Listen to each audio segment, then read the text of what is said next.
உலக அளவுல இன்னைக்கு ஃபேமஸ். எல்லா சேனல், எல்லா மீடியா, எல்லா யூடியூப்லயும் அந்நியார் அவர்கள் படுகாஸ் நடனம் படுகர்களுடன் ஆடினார். எல்லா சேனல்லையும் அதான் போயிட்டு இருக்கு. நான் என்னன்னா, இது நம்ம அவங்க கலாச்சாரத்துக்கு நம்ம கொடுக்கிற மரியாதையை தான் நான் இதை பார்க்கிறேன். இங்க ஊட்டியில யாரெல்லாம் இருக்கீங்கன்னு எனக்கு தெரியும். படுகாஸ் இருக்காங்க, தோடர்ஸ் இருக்காங்க, குறும்பர்ஸ் இருக்காங்க, இருளர்கள் இருக்காங்க, பணியர்கள் இருக்காங்க. எல்லாருமே இன்னைக்கு கஷ்டப்பட்டு அந்த வாழ்க்கையை இன்னைக்கு வாழ்ந்துகிட்டு இருக்காங்க.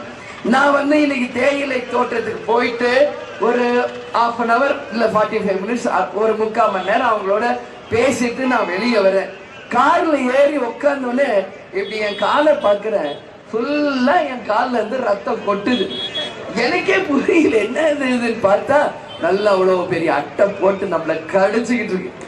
அது நான் எடுத்து போட்டேன்னு இங்க ஒரு நிமிஷம் தலைவரும் ஷூட்டிங் எல்லாம் வரும்போது இதெல்லாம் பார்த்திருக்கேன். நான் என்ன அது அங்க என்ன நான் உணர்ந்தேன்னா, இன்னைக்கு ஒரு 1 hour நான் அங்க நிற்கும் போது என் காலில் ஒரு அட்டை பூச்சி கடிச்சு ரத்தம் வருது. அப்ப இதையே வாழ்வாதாரமா கொண்டு இங்க வாழ்கின்றார்களே மக்கள். கடவுளே அவங்களுக்கெல்லாம் ஒரு நல்ல வழியை நீங்க சீக்கிரம் காட்டுங்கன்னா என் மனசு அவர்கள் மேலதான் போச்சு.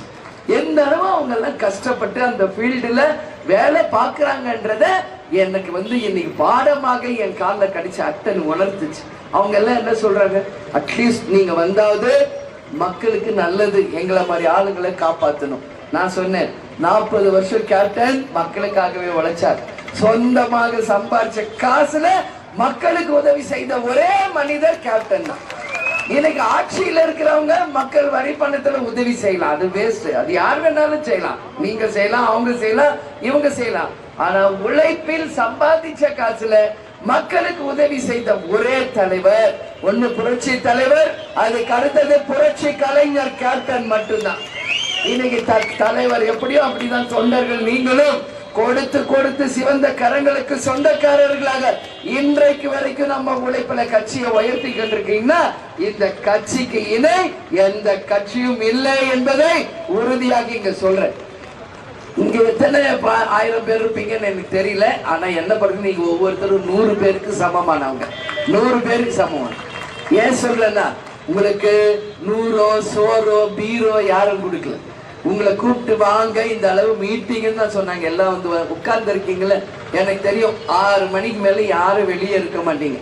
ஏன்னா இங்க யானைகள் தொல்லை, மிருகங்கள் தொல்லை, பஸ் இருக்காது, உங்களுக்கு நல்ல போக்குவரத்து வசதி இல்லை. எல்லாம் எனக்கு தெரியும். நான் 4 மணில இருந்து ரெடியா உட்கார்ந்துருக்கேன். எனக்கு ஊட்டியை பத்தி தெரியும். பல்வேறு பொதுக்கூட்டங்களுக்கு நான் வந்திருக்கேன். அதான் பத்மநாபன், ஏன் என்ன லேட்டா கூப்பிடுறீங்க, நான் முதல்ல வந்திருப்பேனே, நேரம் அவங்க எல்லாம் வீடு போய் சேர்ந்துருப்பாங்களேன்னு. ஆனா இன்னும் கொஞ்சம் டைம் எடுக்கணும்னு அப்படியே கொஞ்சம் ஆயிடுச்சுனாங்க. அதுக்காக மன்னிச்சுக்கோங்க. ஏன்னா மற்ற இடத்துல எல்லாம் அது சொல்ல மாட்டேன். அது எல்லாருக்கும் எல்லா வசதியும் அங்க இருக்கு. ஆனா நீங்க அப்படி கிடையாது. அதனால நிச்சயமாக உறுதியா இருங்க, நம்பிக்கையா இருங்க.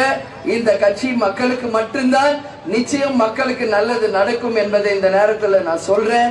இங்க நாங்க வந்ததோட நோக்கம் 2026 தேமுதிக அங்கம் வகிக்கும் கூட்டணி மகத்தான வெற்றி பெறும். அந்த வெற்றியின் மூலம் தமிழ்நாட்டுக்கும் மக்களுக்கும் கேப்டன் என்ன செய்யணும்னு நினைச்சாரோ அதை நாங்கள் உறுதியாக உங்களுக்காக செய்வோம். பசும் தேயிலை, அதாவது அப்பதான் முளைக்கிற இளம் தேயிலைக்கு 50 வருஷத்துக்கு முன்னாடி 18 ரூபாய் தான். அதோட விலை இன்னைக்கும் அதே 18 ரூபாய். என்ன அநியாயம் இது! அந்த காலத்துல எவ்வளவு தூரம் இன்னைக்கு மக்கள் கஷ்டப்படுறாங்கன்றது ஆட்சியாளர்கள் ஒவ்வொருத்தரும் போய் பார்க்கணும். நான் இந்த பொதுக்கூட்டத்தின் மூலமாக மக்களுக்காக நான் பேசுறேன். இன்னைக்கு 35 வருஷத்துக்கு பிறகு தேயிலை தூள் அது 60 ரூபாய்க்கு இப்ப 250க்கு விற்கிறாங்க. அதே மாதிரி அந்த பசும் தேயிலைக்கும் உரிய விலையை மத்திய மாநில அரசுகள் நிறைவேற்ற வேண்டும் என்று உதகை வாழ் மக்கள் சார்பாக நான் இந்த கூட்டத்தின் வாயிலாக கேட்டுக்கிறேன். அதே மாதிரி இங்க கடுமையான போக்குவரத்துக்கு நெரிசல் இருக்கு. அதனால நிச்சயம் அதை சரி செய்ய வேண்டியது அரசாங்கத்தின் கடமை. கூடலூர் பகுதியில வனவிலங்கு தாக்குதல் நிறைய இருக்கு. அந்த வனத்துறை மக்களை காக்கணும். அதே மாதிரி இங்க தலைக்குந்தாவில இருந்து மைசூர் சாலை இணைக்கும் மேம்பாலம் 15 வருஷமா நிலுவையில் இருக்கு. இது வரைக்கும் அந்த பாலத்தை போடல. அதை இணைச்சா கர்நாடகா கேரளா பகுதிக்கு செல்பவர்கள் இந்த பகுதியில செல்போது அவங்களுக்கு போக்குவரத்துக்கு ஈஸியாக இருக்கும். ஆனா ஏன் இந்த கிடப்புல போட்டிருக்காங்கன்னு தெரியல. உறுதியாக மத்திய மாநில அரசுகளை மக்கள் சார்பாக நான் கேட்டுக்கிறேன். எமரால்டு கூட்டு குடிநீர் திட்டம் குன்னூருக்கு கிடைக்குது, உதகைக்கும் கிடைக்கும்படி செய்ய வேண்டும் என்பதும் மக்கள் கோரிக்கை. இதெல்லாம் நான் கவனத்துல வச்சிருக்கேன். மக்களே நல்லா நம்புங்க, மத்திய மாநில அரசுகளிடம் உங்கள் கோரிக்கை உடனடியாக அனுப்பப்படும். இன்னும் தேர்தலுக்கு 5-6 மாசம் தான் இருக்கு. செஞ்சா செய்யுங்க, இல்லைன்னா 2026 தேர்தல் முடிவுகள் தேமுதிக அங்கம் வகிக்கும் கூட்டணி மகத்தான வெற்றி பெறும். அன்றைக்கு மக்களுக்கு நாங்கள் கொடுத்த வாக்குறுதியை நாங்களே களத்தில் இருந்து செய்து முடிப்போம் என்பது சொல்றேன். அதே மாதிரி இங்க சுற்றுலா மூலம் வந்து 3000 கோடி வருமானம் வருது ஊட்டிக்கு. ஒண்ணு சும்மா இல்ல, எவ்வளவு டூரிஸ்ட் இங்க வராங்க. நார்த் இந்தியா, ஃபாரின்ல இருந்து, சவுத் இந்தியா எல்லாம் வராங்க. ஆனா அந்த காசு எங்க போகுது? எதுவுமே டெவலப்மெண்ட்டே இல்லையே. நானும் கேப்டன் கூட 33 வருஷமா வந்துதான் இருக்கேன். எந்த இம்ப்ரூவ்மெண்ட் இல்லை, அப்படியே இருக்கு. படுகுழிகளாக சாலைகள், போக்குவரத்து சரியில்லை, எந்த பாதுகாப்பும் இல்லாத ஒரு உதகையாக இருக்கு. 15 வருஷங்களாக கிழக்கு போடப்பட்ட இந்த திட்டங்கள் எல்லாம் விரைவில் நடந்து முடிய வேண்டும் என்பதை மக்கள் சார்பா நான் கேட்டுக்கிறேன். அதே மாதிரி இங்க இருக்கின்ற தேயிலைக்கு நிரந்தர விலை நிர்ணயம், பேருந்து நிலையம், இந்த கோத்தகிரியில பேருந்து நிலையம், குன்னூர் பேருந்து நிலையத்துல மேற்கூரை சரியில்லாதனால மழை காலம் வரும்போது ஒழுகுது. அதை உடனடியாக கட்டித்தர வேண்டியது ஆளும் ஆட்சியாளர்களுடைய கடமை.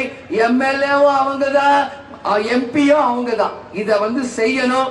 இல்லைன்னா தேமுதிக செய்யும் என்பதை மக்கள் சார்பா நான் சொல்றேன். அதே மாதிரி இங்க அரசு வேலை செய்கின்ற விஏஓ ஆபீஸ்ல கிராமங்களில் இருந்து வர்றவங்களுக்கு போதிய கழிப்பிட வசதி இல்லை, அதையும் செய்யணும். அரசு தாசில்தார் போன்றவர்களுக்கு அரசு கட்டிடம் இல்லை, அதை நிச்சயம் கவர்மெண்ட் கட்டி தரணும். ஆனா இதெல்லாம் இல்லை இல்லைன்னு சொல்றோம்.